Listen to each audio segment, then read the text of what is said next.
ప్రార్థన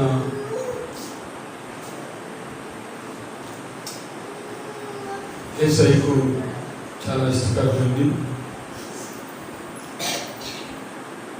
దేవుని యందు భయభక్తులు కలిగి దేవుని యొక్క చిత్తమును జరిగించాలి అని ప్రతి ఒక్క మనుషుని జీవితంలో కూడా భూమి మీద ఉన్న మనము పరలోకంలో ఉన్నటువంటి దేవుని చిత్తము నా ద్వారా జరిగించాలి అనుకున్నటువంటి బిడ్డలందరూ కూడా ఉపవాస ప్రార్థనతో మనము మన ఆత్మీయ జీవితాన్ని ముందుకు నడిపించుకోవాలి. ఉపవాస ప్రార్థన ద్వారా ఎన్నో గొప్ప గొప్ప కార్యాలు మనకంటే ముందుగా ఉన్నటువంటి భక్తులు పితరులు చూశారు. ఉపవాస ప్రార్థనలో ఉన్నటువంటి శక్తి మనకు ప్రార్థన ఉండదు. ఆ ఉపవాసం ఎలా చేయాలి? ఉపవాసం ఉంటున్నామంటే ఎలాంటి ఉపవాసం మనం చేయాలి? దేవునికి ఇష్టకరమైన ఉపవాసం మనం చేయాలి. కొత్త నిబంధన మత్తయి సువార్తలో మనం గమనిస్తే 6వ అధ్యాయము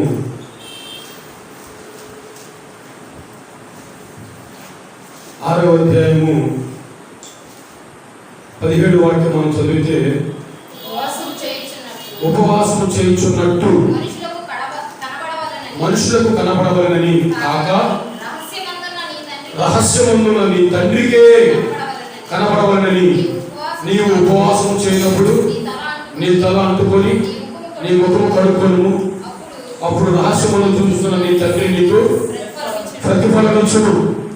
ప్రభుకు స్తోత్రం. ప్రేమగల తండ్రి వందనాలయ్యా. చదువుకున్న లేఖనంలో ఉన్నటువంటి భావాలు ఆత్మీయ అర్థాలను మాకు తెలియజేసి మా ఆత్మీయ ఉపవాస దినాలను మీరు పరిశుద్ధపరిచి బలపరిచి మేము శక్తివంతులుగా మార్చబడడానికి సహాయం చేయమని యేసు ప్రభు నామములో ప్రార్థన చేస్తున్నాము తండ్రి. వినండి ప్రభునందు ప్రియమైన దేవుని బిడ్డలారా, మీరు చక్కగా వినండి. ఉపవాసం చేయించున్నట్టు కనబడవలని కాక రహస్యమున్న నీ తండ్రికే కనబడవాలని నీవు ఉపవాసం చేయాలి అంటున్నాను. ఉపవాసం ఉన్నప్పుడు మనుషులకు కనబడవాలని కాక రహస్యమును చూసిన తండ్రికి కనబడాలి అంటున్నాను. మనం ఎవరైనా ఉపవాసం ఉంటున్నామంటే ఈరోజు మనము వాస్తవానికి ఈ సిస్టమ్ పెట్టుకొని మనము ఉపవాస ప్రార్థన జరుపుతూ ఉన్నాం. నా మటుకైతే ఈ ఉపవాస ప్రార్థనలు బయటకు కూడా కనపడకూడదు అనేటువంటిది నా ఉద్దేశం. ఉపవాసం మనం దేనికి ఉంటున్నాం? ఉపవాసం ఎవరి కొరకు ఉంటున్నాం? ఉపవాసం ఉండడం ద్వారా మనం విజయాన్ని సాధించాలనేటువంటి ఉద్దేశం కలిగి ఉంటున్నాం.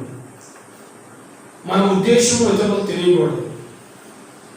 మన ప్రేరణ జనానికి తెలియకూడదు. నీ ఉద్దేశం ఏమిటి?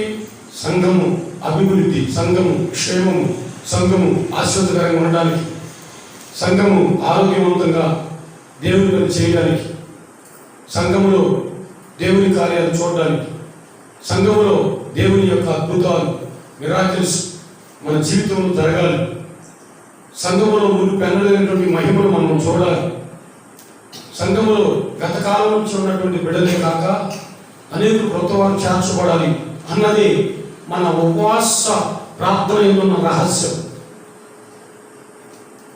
అంతేగాని ఆ రహస్యం పూర్వకంగా మన ముందుకు ప్రార్థన చేయాలి.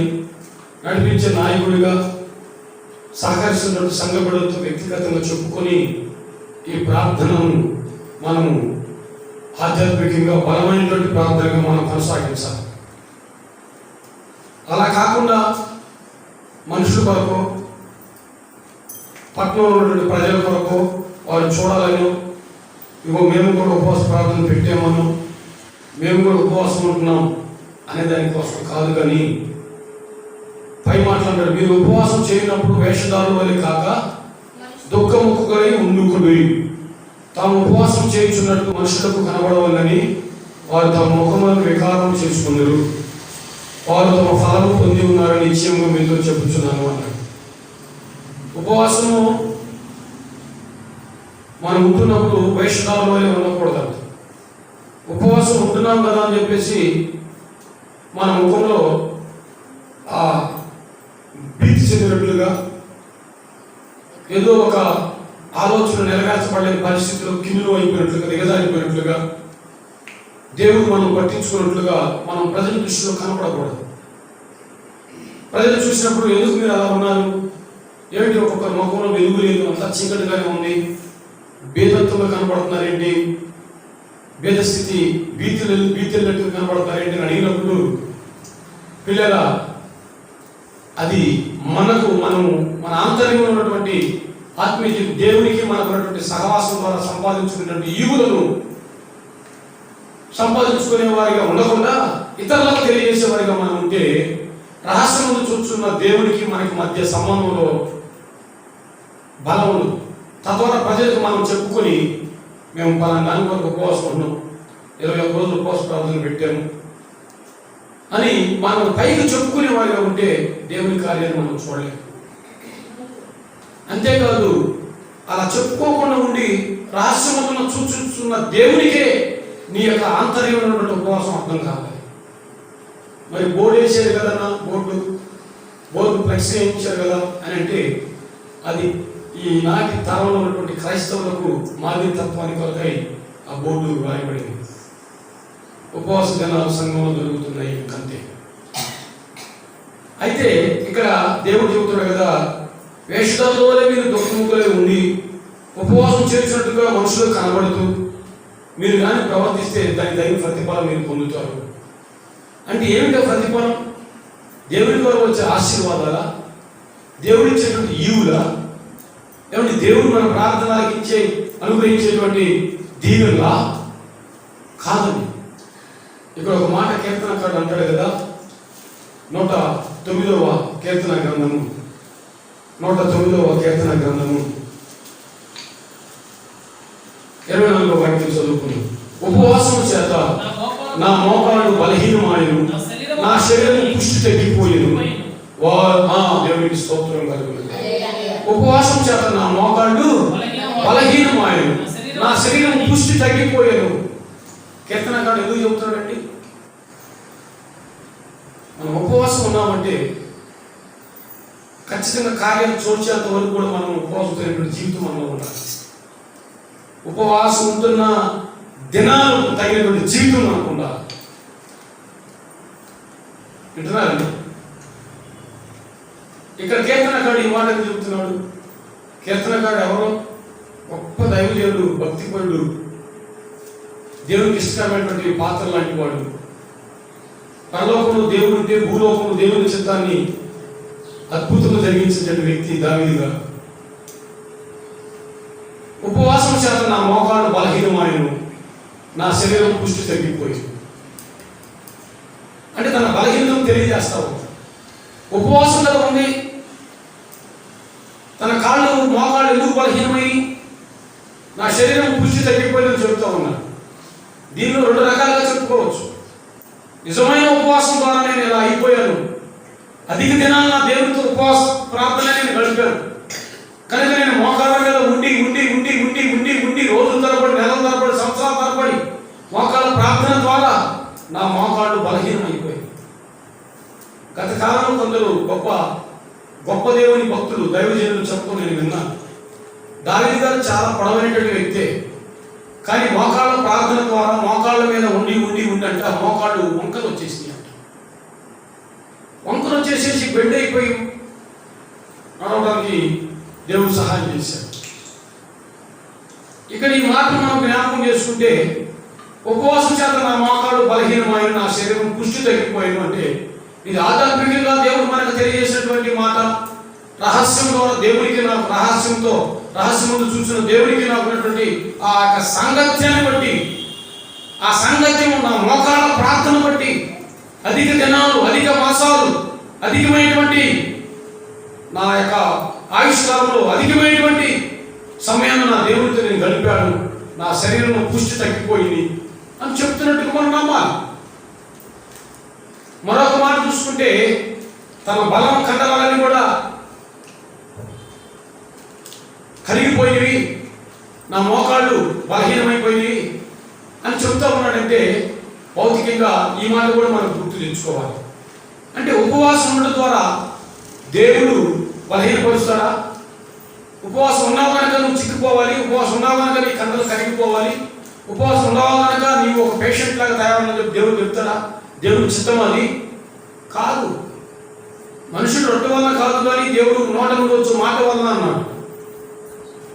ఇలా ఈ ఉపవాసము, ఈ మాటను మనం గమనిస్తే ఈ ఉపవాసము దేవుని చిత్తానుసారమైనది కాదు.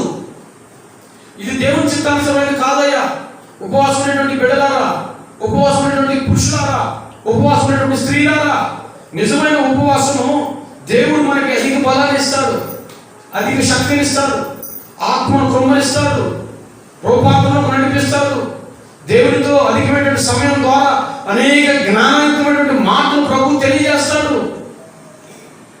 నా ఉపవాసం నా వ్యక్తిగతంగా నేను చేశాను, దేవునికి టార్గెట్ పెట్టాను, ఇది జరుగుతుంది లేదా ఉపవాసం అంటే ఆయనకి ఇష్టం కదా. ఉపవాస ప్రార్థన ద్వారా మరి ఎన్నో కార్యాలు భక్తులు చూశారు కదా, చేశారు కదా, నేను కూడా చేస్తా ఉన్నాను, చూద్దాం ఆయన అనేటువంటి ఆలోచన కలిగి ఈయన చేసినప్పుడు ఆయన మోకాళ్ళలో బలహీనత వచ్చేసింది. వారి శరీరంలో ఉన్నటువంటి ఆ పుష్టి తగ్గిపోయి అందరిహారంగా మార్చబడ్డాడు. ఈరోజు ఎటువంటి ఉపవాసం మనం చేస్తా ఉన్నాం?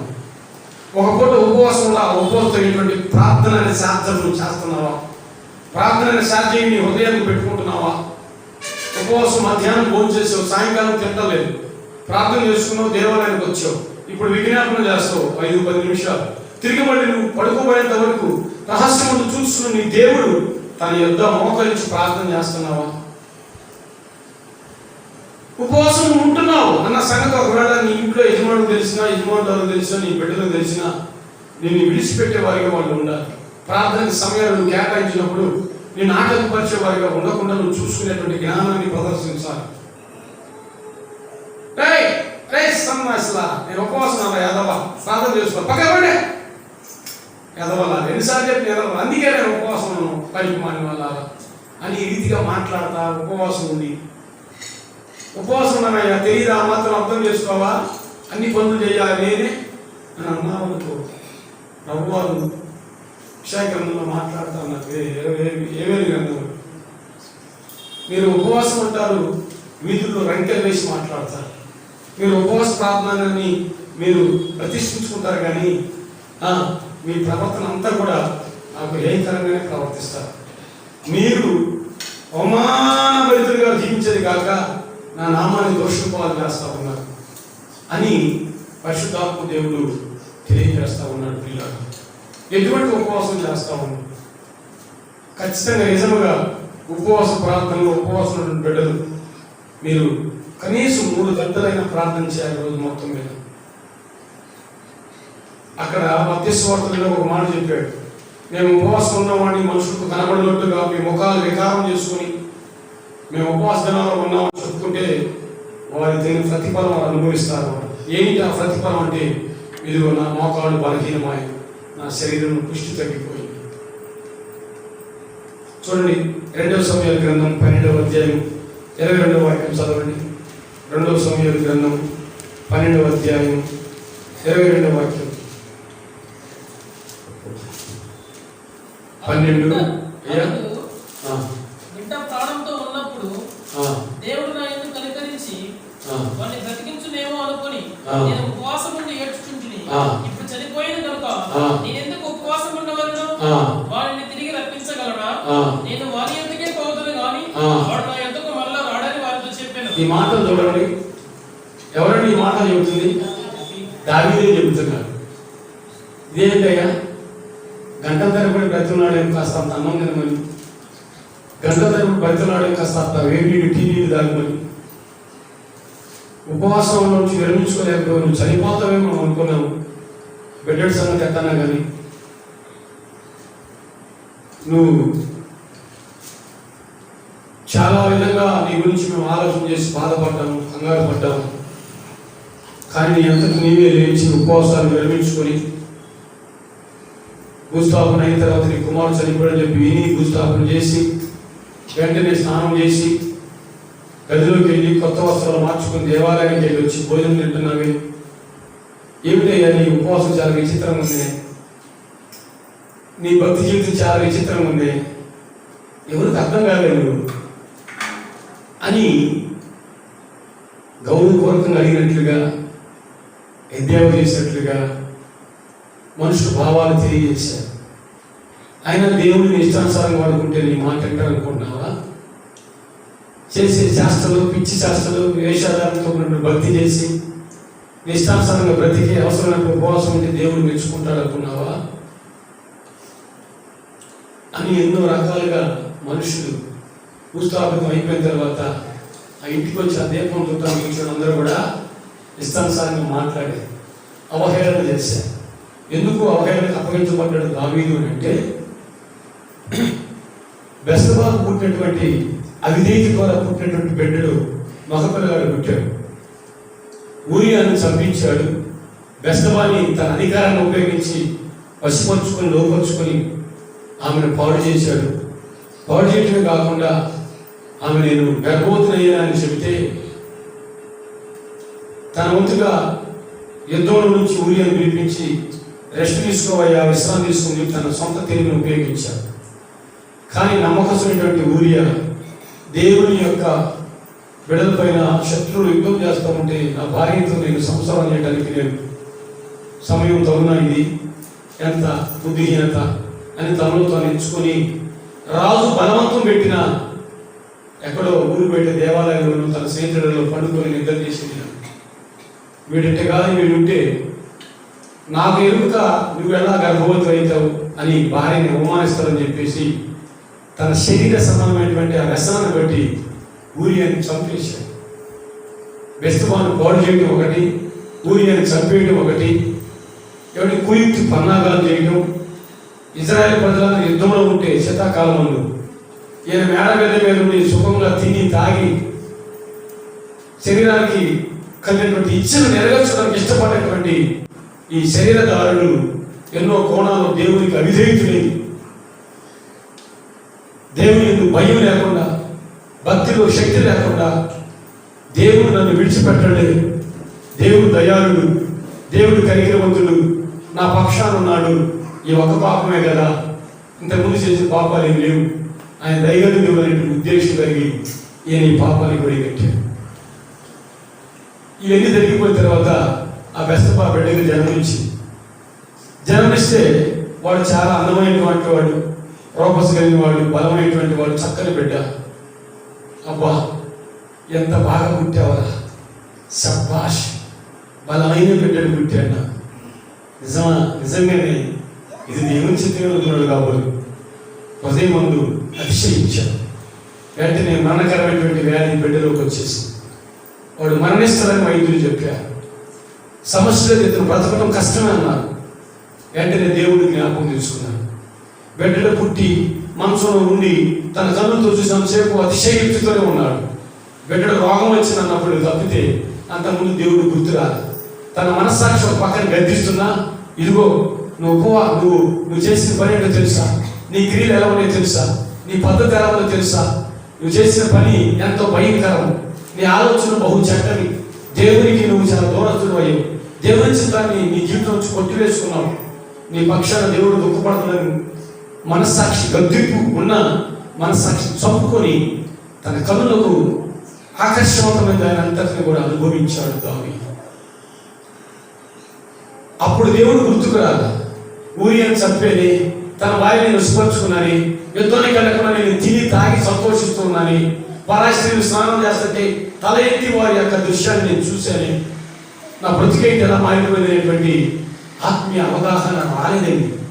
నేను అంటాను, వచ్చినా కూడా వయసులో ఉన్నాం, ఇప్పుడు కాదు ఇంకెప్పుడు చేస్తామంటారు చాలామంది. ఆయన కూడా మనుషులే, సాధారణ వ్యక్తే అని ఆయన పట్ల మనం కనికరం పడి మాట్లాడటం లేదు. దేవుని చాలామంది ఏమని ఆయన యవ్వన కాలం మందు దేవుని కార్యాల పట్ల తలంపు పెట్టరు, మనసు పెట్టరు. యవ్వనులు తప్పకుండా తొట్టెల తన వాక్యం ఉంది.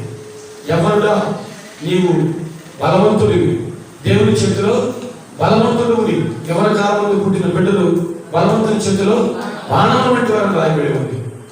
ఒకవేళ దావీదు భక్తుడు తన తల్లిదండ్రులకి యవన కాలంలో పుట్టాడేమో, తద్వారా కనిష్ఠుడిగా, నమ్మకస్తులుగా, యథార్థవంతులుగా, మంచి నీతిని అనుసరిస్తూ ధర్మశాస్త్రాన్ని ప్రకారంగా కీర్తన పాడుతూ వ్యక్తిగతంగా ఎవరి ఎడారి ప్రాంతాల్లో దేవునితో మొదలుపెట్టిన వాడిగా ఉన్నాడు ఆయన.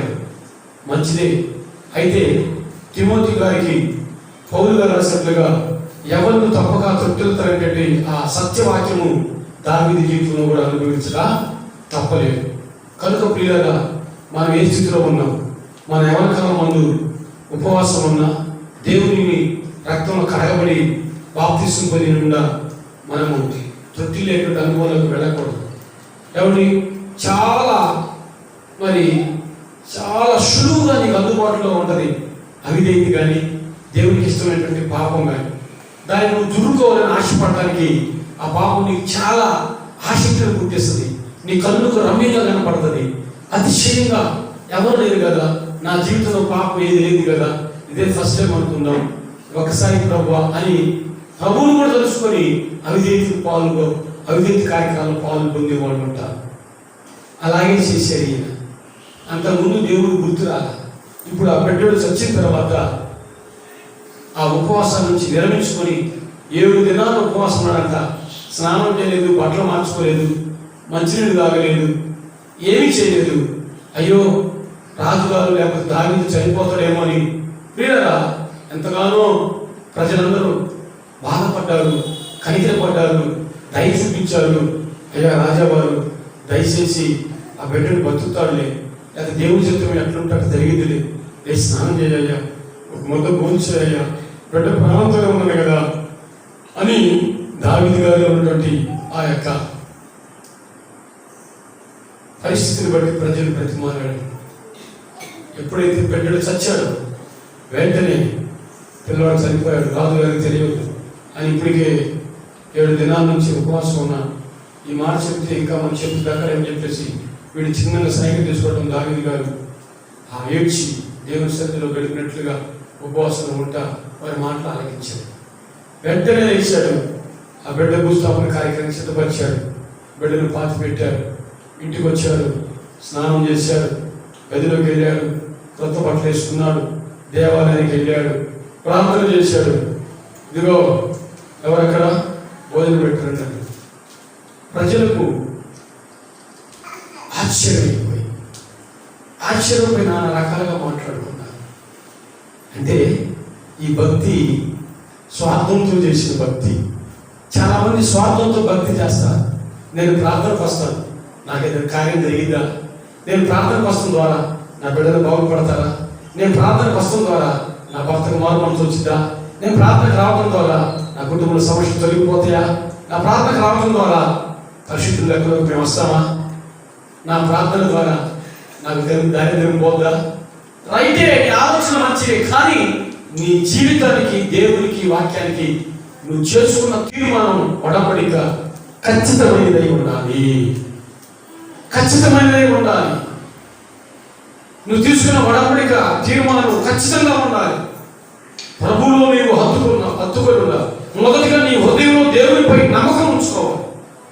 ఆ నమ్మకం అనేది ఎక్కడాలంటే ఎదుటి వ్యక్తి నుంచి అనేక విషయాలు చెప్పి నేను బలహీనపరిచి వాక్యంలో నుంచి నీ జీవితాన్ని లాగివేసినా అంత తేలిగ్గా పెరిగిపోయేటువంటి బలహీనత నీలో ఉండకూడదు. లోతుగా పాతి పెట్టబడేటువంటి ఏళ్ళు, ఒక పెద్ద వృక్షం ఉంటుంది కదా, ఆ వృక్షం తుఫాను వచ్చినా పడదు. కొన్ని వృక్షాలు తుఫాను వచ్చినా కూడా పడదు. ఏదో బీభత్సమైన తుఫాను వస్తే తప్ప ఏరులతో సహా లేచి ఒక మనుషుడు తీకి భూమి మీద పెట్టినట్టుగా జరిగింది మొన్న 5 సంవత్సరాల క్రితం ఒక తుఫాను.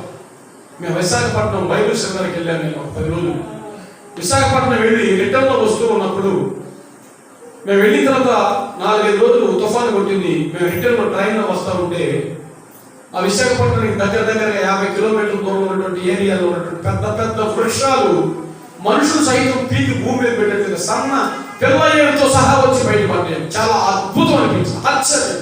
దేవుని శక్తికి మించినటువంటి శక్తి మరొకటి లేదు ఈ ఆకాశం కిందని నమ్మాం. ప్రియ పౌలు భక్తులు అంటారు,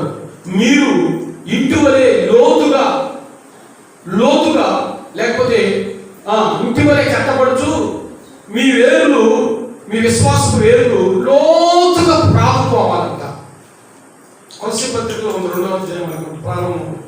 మీరు ఇంటి వల్లే కట్టబడచ్చు, మీ విశ్వాసం ఏరులు భూమిలోకి లోతుగా పాతి పెట్టబడినట్లుగా ఉండాలి. అపవాదం వచ్చి పీకినంత సామాన్యంగా మనం పెరిగిపోయే బలహీనతలో ఉండకూడదు. అర్థమైందండి? ఏదో 2 మాటలు బయట వాళ్ళు వచ్చి చెప్పి ఏదో మాటలు చెప్పినప్పుడు నీ విశ్వాసం బలహీనతను పోగొట్టుకోకూడదు. సామాన్యమైనటువంటి కాదు మనం కలిగి ఉన్న విశ్వాసం. వారిని ఆ వాక్యం జీవితం నుంచి బయటకు తీసుకోవాలంటే సామాన్యమైన విషయం కాదన్నది మన తరంలో చెప్పుకోవద్దు.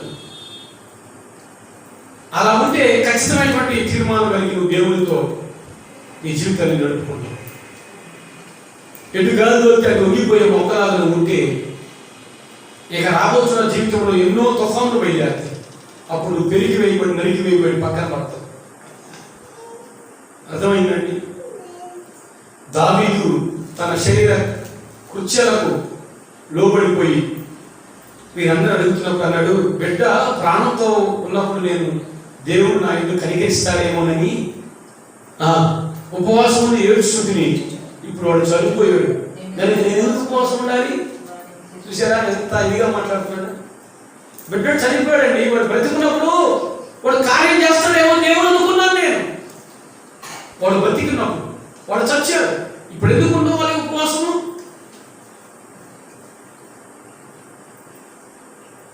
మీ జీవితంలో కూడా చాలా మంది నేను సమర్పించుకుని దేవుడికి నేను ఎంతైనా ఖర్చు నా దేవుడికి మందిరంలో ఏది లేదు అది నేను సహకరించాలి, మందిరంలో ఏ కార్యక్రమానికైనా నా చెయ్యి అధికంగా ఉండాలి, నా కష్టం అధికంగా ఖర్చు పెట్టాలి అని అనుకుంటాం. కానీ నీ జీవితంలో ఏదో ఒక సందర్భాలు పనులు ఏవో బలహీనతలు నువ్వు అనుకున్నట్టుగా జరగకపోతే నిత్యం వస్తుంది. ఏదో ఇస్తున్నాము కానీ ఖర్చు పెడుతున్నామే కానీ ఏమండి ఇస్తున్నామే కానీ ఖర్చు పెడుతున్నాం. ఏం ఖర్చు పెట్టావు? ఏమి ఇస్తున్నావు? ఎన్నాళ్ళ నుంచి నీ భక్తి పుట్టిన దగ్గర నుంచి ప్రభు మీద ఆధారపడ్డావా? నీ వయసు ఇప్పుడు ఎంత? 47. లేకపోతే నీ వయసు ఇప్పుడు ఎంత? 67. లేకపోతే నీ వయసు ఎంత? 77. నీ వయసు 57. నువ్వు ఎప్పుడు రక్షణలోకి వచ్చావు? 4 ఏళ్ళు లేకపోతే 10 ఏళ్ళు. ఈ 10 ఏళ్లలో ఈ 40 ఏళ్ళు చేసిన పాపం పోతా ఒక్కొక్కటి ప్రభు కడిగేస్తామన్నమాట. తన రక్తం కాల్చినప్పుడు నీ రక్తం కడగబడ్డట్టు సమస్తం కడగబడ్డాయి. కానీ పరిశుద్ధంగానే జీవితానికి ఇష్టపడుతున్నావా? ఒక్కసారి కడగబడ్డాం, ఇక తిరిగి అనుకున్న వాటిని మనం చూడకూడదు, ముందున్నటువంటి వాటి వరకు మనం పరిగెత్తాలని తీర్మానం ఉందా? మన బ్రతుకులు ఏ పాటివండి? అంతలో కనపడి అంతలోనే ఆవిరైపోయేటువంటి జీవితం, మురికి గుడ్డలాంటి మన భక్తి, ఎవరి పురుగు లాంటి జీవితం మనది, క్షయమైపోతాం ఊరికి. అటువంటి మనం దేవునితో నింటూరు మేము ఇస్తున్నాం కానీ నాకు కార్యాలు జరగట్లేదు, మేము చేస్తున్నాం కానీ నాకు కార్యాలు జరగట్లేదు. ఎన్నాళ్ళు బట్టి చేస్తున్నాం? నీ జీవితంలో అవినీతి 40-50 ఏళ్ళ నుంచి ఉంది, నువ్వు మహా అయితే 10 ఏళ్ళ నుంచి వస్తున్నావు. మరి 40 ఏళ్ళ నుంచి నువ్వు చేసిన కార్యాలు ఇవి. నువ్వు కార్యం చేసినా చేయకపోయినా, నువ్వు దేవుని చూసినా చూడకపోయినా, దేవుడిని నువ్వు గుర్తించకపోయినా, నిజమైన దేవుడు తన స్వరూపాన్ని నీకు ఇచ్చాడు కాబట్టి నువ్వు దేవుడు ఎవరో తెలియని పరిస్థితులు కూడా గత 40-50 ఏళ్ళ నుంచి బ్రతికిస్తూనే ఉన్నాడు. నీకు ఈ కంటికి రెప్పలాగా కాల్చి కాపాడుతున్నాడు. నువ్వు చూస్తున్నా ఎన్నో తుఫాను వచ్చినాయి, ఎన్నో వైరస్ వచ్చినాయి, ఎన్నో తెగుళ్ళు వచ్చినాయి, ఎన్నో వ్యాధులు వచ్చినాయి, ఎంతో మంది చనిపోయారు. కానీ నువ్వు బ్రతికేవు. కారణం దేవుని కృప. వాక్యం చెబుతుంది మనం ప్రేమించడం మునిపే, మనం ప్రేమించడం ద్వారా కాదు కానీ ఆయన ప్రేమను బట్టి మనకి ఉచితమైన కృపణ గురించి రక్షణ ఇచ్చాడు. నువ్వు ప్రేమించవని కాదు దేవుడు నిన్ను ఇంతకాలం బ్రతికించింది. ఆయన ప్రేమ నీ మీద ఉన్నది. నన్ను ప్రేమిస్తున్నాడు నా దేవుడు నువ్వు గ్రహించగలిగితే, ఈ ప్రేమకు నేను బద్ధుడేనయ్యా, నీ ప్రేమకు నన్ను బద్ధుడు చేసుకోయ్యా, నీ ప్రేమకైనా ఆ జీవితం దయచేయ్యా. పరిశుద్ధకరమైన జీవితం, పవిత్రమైన జీవితం, విధేయతమైన జీవితం, వినయంతమైన జీవితం నీవు ఎలా చేస్తే నా జీవితానికి అదే మేలయ్యా. దేవుడిని ప్రేమించే వారికి ఆయన సంకల్పం చొప్పున పిలువబడిన వారికి సమస్తం వేలుకై సమకూడి జరుగుతుంది చెప్పి రాయబడి. నష్టాలు వచ్చినాను, కష్టాలు వచ్చినాను, ఇబ్బందులు ఉన్నాను, మనసు గలిబిలైపోతున్నాను, నెమ్మదలేదను, నాకు మూడు బాగాలేదను, ఇష్టానుసారంగా దేవుడి మీద వంక పెట్టుకుని మనం మాట్లాడకూడదు. ప్రియులారా, దావీదు జీవితంలో జరిగినటువంటి ఆ అపశృతులాగే నా బిడ్డను బ్రతుకుతాడేమో, ఒకవేళ బ్రతికిస్తాడేమో, నా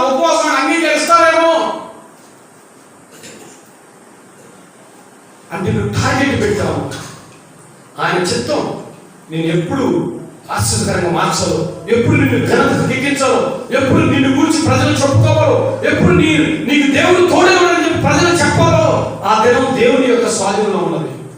నువ్వు ఇష్టమైతే నువ్వు కోరుకున్నంటే నువ్వు కోరుకోలే కార్యం జరిగిందండి. మరి దేవుడు 40 ఏళ్ళ నుంచి కోరుకున్నాడు నిన్ను, 50 ఏళ్ళ నుంచి ఇష్టపడుతున్నాడు నిన్ను, 60 ఏళ్ళ నుంచి ఇష్టపడుతున్నాడు నిన్ను. ఒకవేళ నువ్వు పెద్ద వయసులో ఉంటే మరి నువ్వు ఆ 40, 60, 50 ఏళ్ళ నుంచి చేయవలసినటువంటి క్రియలు వేయండి. ఎట్టకేలకు దేవుడు మాత్రం మనం బ్రతికిస్తాడు, పోషిస్తాడు, నడిపిస్తాడు, దేవుడు వేస్తాడు. నమ్మదగిన దేవుడే, జీవాధిపతి. నువ్వు నమ్మకం ఉంచు. మొదటిగా ఆయన నిన్ను నమ్మి నిన్ను ప్రేమించాడు. ఆయన ప్రేమను నిన్ను ఆయన ప్రేమిస్తున్నాడు, ఆయన నిన్ను నమ్మేడే కానీ నువ్వు ఆయన నమ్మలేదు. ఆయన ప్రేమను అర్థం చేసుకోవాలి. దావీదు జీవితం అదే జరిగింది. ఎన్నో ఏళ్ళ నుంచి సంపాదించిన ఆ విశ్వాసము కూతంత కలుదైన పాటలు 5 నిమిషాల్లో దేవుడికి దూరం అయిపోయాడు. పాపం కొద్ది క్షణాలే ఉంటుంది ఆ ఆనందం. ఆ పాపానికి పర్యవసానం కొన్ని సంవత్సరాల పాటు ఆ శాపాన్ని అనుభవించాలి. ఆ శాపం మన చుట్టూ, మన బిడ్డల చుట్టూ తిరుగుతూ ఉంటుంది. ఆ శాపం పోవాలంటే దేవుడిలో నమ్మకం ఉండాలి.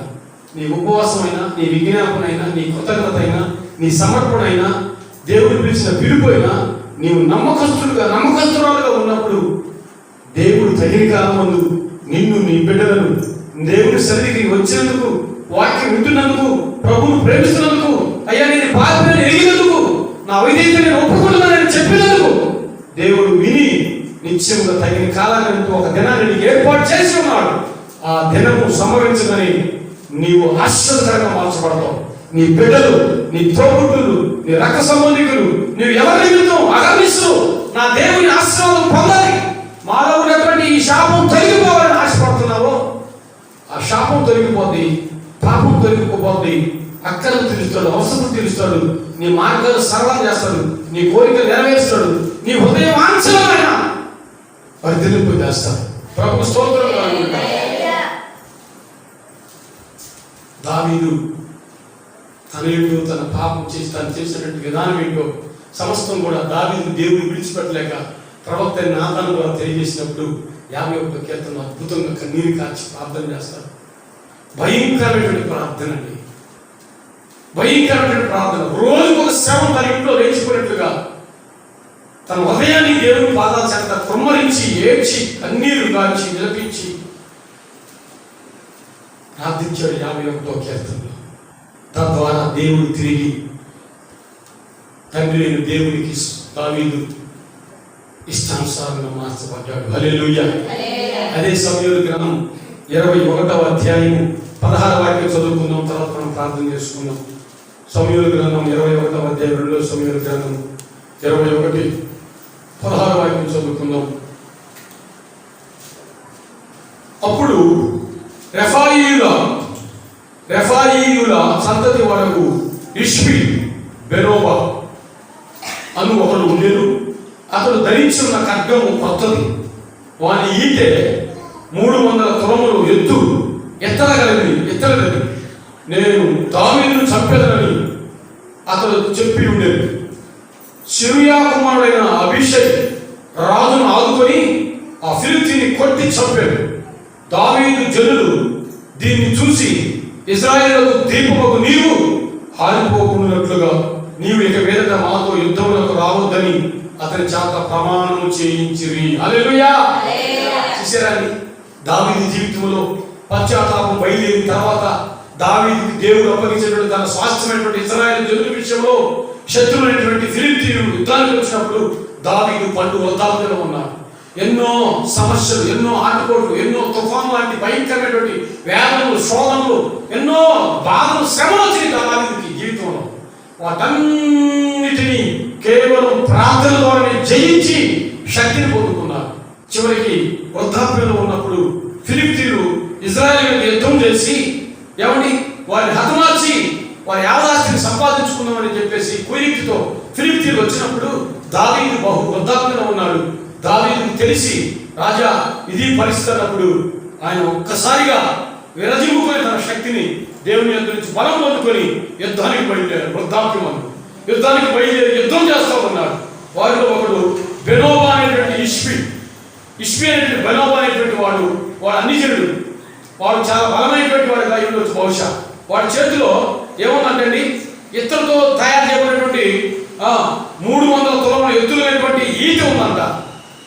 ఆ ఇత్తడి కలిగినటువంటి ఈటెని తీసుకొని దావీదుని చంపాలని వాడు పన్నాగం పొంది ఒక్కసారిగా దావీదు మీదకి వాడు బయలుదేరాడంట. వెంటనే దావీదుతో ఉన్నటువంటి జనులు, ఇశ్రాయేలు ప్రజలు గమనించి, మాకు ఆత్మీయ నాయకుడు, మమ్మల్ని పాలించే మా రాజు, మాకు తండ్రి లాంటి వాడు అని చెప్పేసి, ఒక మాట చెప్పాలంటే మా కుటుంబాలకు, మా బిడ్డలకు, మాకందరికీ దీపం లాంటి వాడు దావీదు అంటే ఏమనుకున్నారా దావీదు గారంటే అని ఒకసారిగా సేరియా కుమారుడైనటువంటి అభిషేక్ అనేటువంటి ఆయన రాజును ఆదుకొని, రాజుని పొడవడానికి ఆయన రావాల్సరికి ఈయన కవచాన్ని ధరించుకుని ఎదిరిపోయి అతన్ని యుద్ధం చేసి తనదైనటువంటి ఖడ్గంతో అతన్ని పొడిచి పడేశాడు. చెప్పగలవా? ఒక్క విషయం, మరి గతంలో దావీదు గారి అవిధేయతను గురించి అన్నాం. ఈరోజు దావీదు గురించి సాక్ష్యం ఏమనుంది? మా ఇశ్రాయేలులందరికీ కూడా నువ్వు దీపమై ఉన్నావయ్యా, మా తండ్రి లాంటి సమానుడు నువ్వు రాజా, నువ్వు యుద్ధానికి అసలు మాతో రావద్దు, నువ్వు ఇంట్లో కూర్చొని మాకు సజెషన్ లేవు, సలహాలు లేవు, నీ మాట చొప్పున మేము వెళ్ళి జయాన్ని తీసుకొస్తామని దావీదుని పొగుడుతూ ఆయన హత్తుకున్నారు. కారణం ఏంటి? దావీదు పైకి ఏమొచ్చిందండి? దేవుని యొక్క దయ వచ్చింది. ఎందువల్ల దేవుని దయ వచ్చింది? దావీదు 51 కీర్తన ద్వారా తండ్రి యొక్క క్షమాభిక్షను పొందుకున్నాడు, కనికరాన్ని సంపాదించుకున్నాడు. నా జీవితంలో మరెన్నడూ నేను దుఃఖపెట్టే పని నేను చేయనయ్యా, నేను బాధ పెట్టే పని నేను చేయనయ్యా, నీకు అసహ్యకరమైన క్రియలో నేను పాల్గొనయ్యా, నన్ను నమ్మయ్యా తండ్రి అని తన కన్నీటిని, తను పండుకున్న పరుపును తేలజే విధంగా కన్నీళ్లు కాచి మోకాళ్ళ మీద ప్రార్థించి, పిల్లలు బ్రతికినంత కాలం కూడా వృద్ధాప్యంలో కూడా మోకాళ్ళ నిలువు మోకాళ్ళ మీద ప్రార్థన చేసే వ్యక్తి దావీదు మహారాజు. హల్లెలూయా. చూసారా? ఈరోజు నువ్వు మా ఇశ్రాయేలుకి దీపం వంటి వాడిని ఎందుకన్నారు తెలుసా? తన నిజమైనటువంటి పశ్చాత్తాపం బయలుదేరి దేవుని పాదాల దగ్గర కన్నీరు విడిచాడు. ఈరోజు నీ కుటుంబంలో నువ్వు ఒక వ్యక్తిగాను, నీ కుటుంబంలో నువ్వు ఒక ధృవీకరించబడిన వ్యక్తిగాను, నీ కుటుంబంలో నువ్వు కష్టపడి పరిచయం చేస్తున్నా ఆ కుటుంబం ద్వారా ప్రేమను పంచుకోలేని పరిస్థితులు ఉంటే నిన్ను ఎవరు ఆరాధించరు, నిన్ను ఎవరు పట్టించుకోరు, నిన్ను గురించి జారిపడరు, నీ పరిచయం చూసి వారు తొక్కపడరు, ఆలోచనలకు రాదు. ఎందుకని? వారి కఠినత్వం అలా ఉన్నది. మరి వారు ఎలా మారుతారు? ఆ మారినటువంటి మనుషులు నేను ఎంతకాలం బ్రతకాలి? నా జీవిత పరిస్థితులు ఏమిటి? దేవుడు కూడా నన్ను చూడలేదా? దేవుడు కూడా నన్ను పట్టించుకోడా?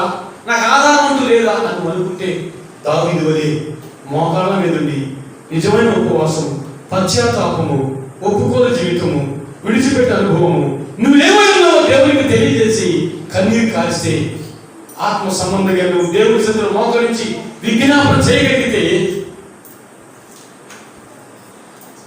7:10 కొరింథీయులు అంటాడు, ఆత్మ సంబంధమైన దుఃఖము రక్షణాత్మకమైన మారు మనసు ఎవరికి?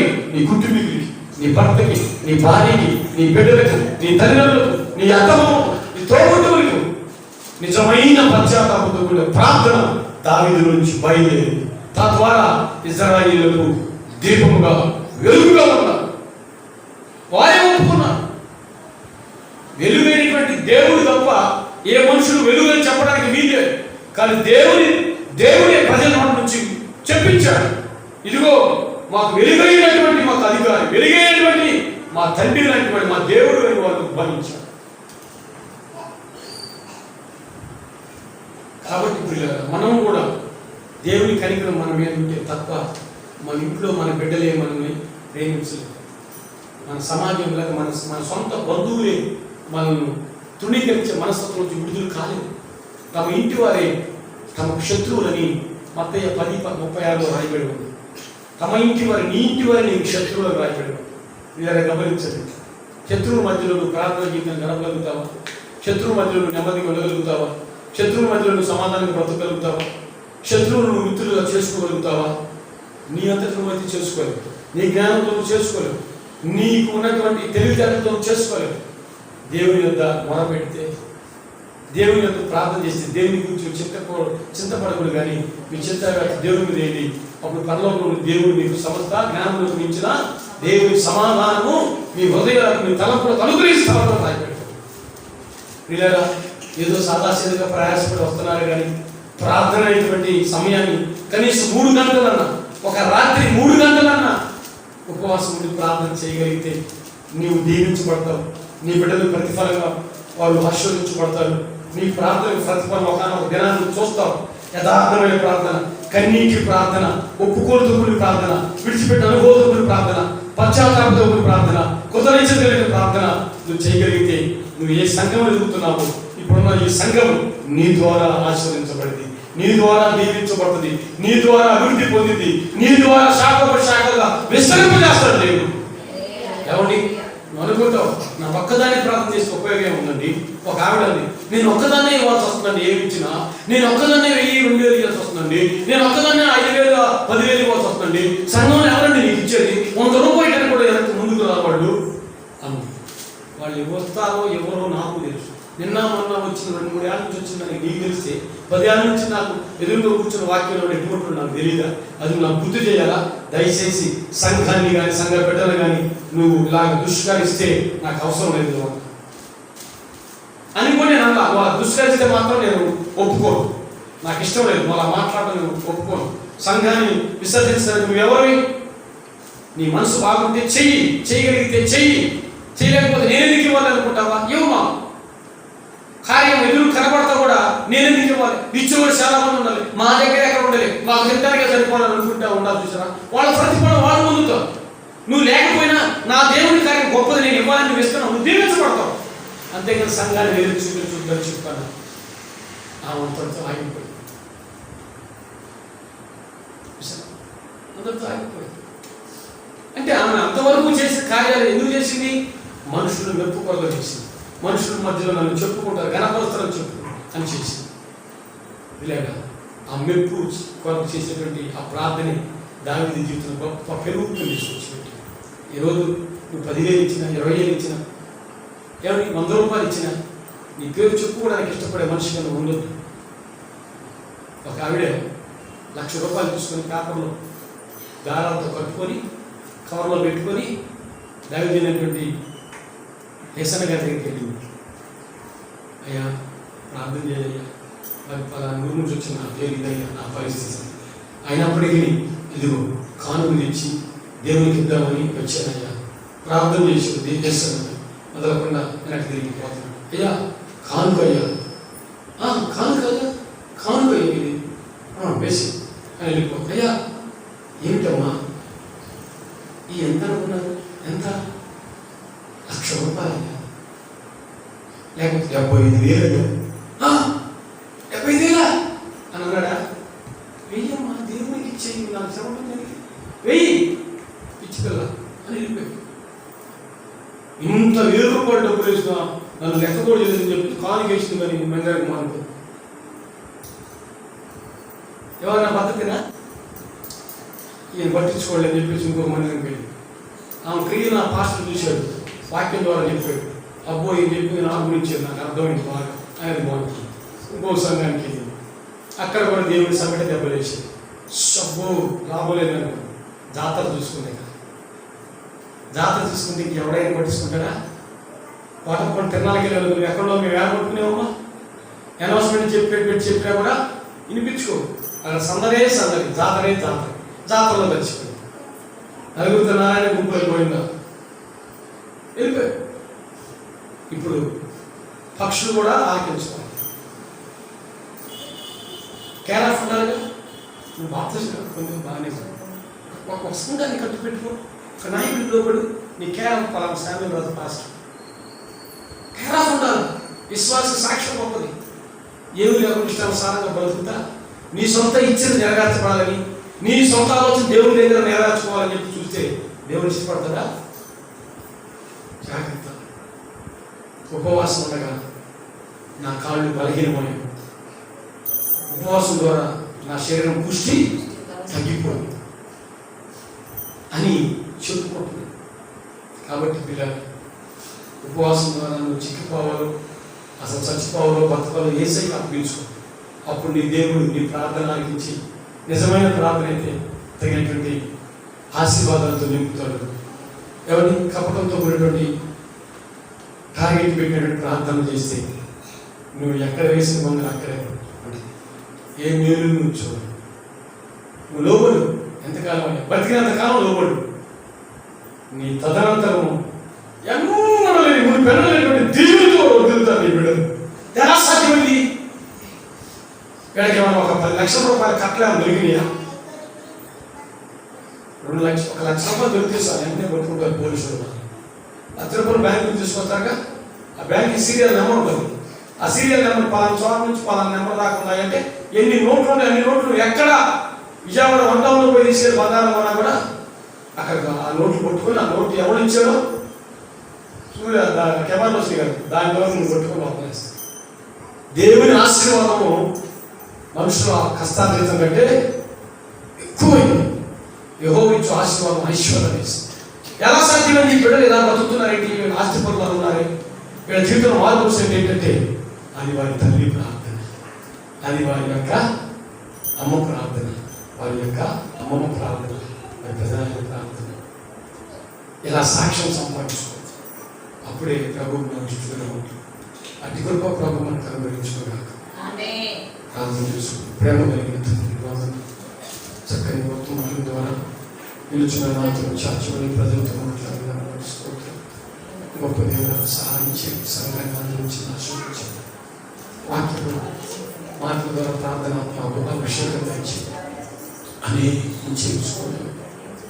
నేను దాసులను క్షమించి బంధించి మీ ఆత్మ కార్యాన్ని సంఘంలో జరిగించి మహిళ చేస్తున్నాను. ప్రార్థన చేస్తున్నాను.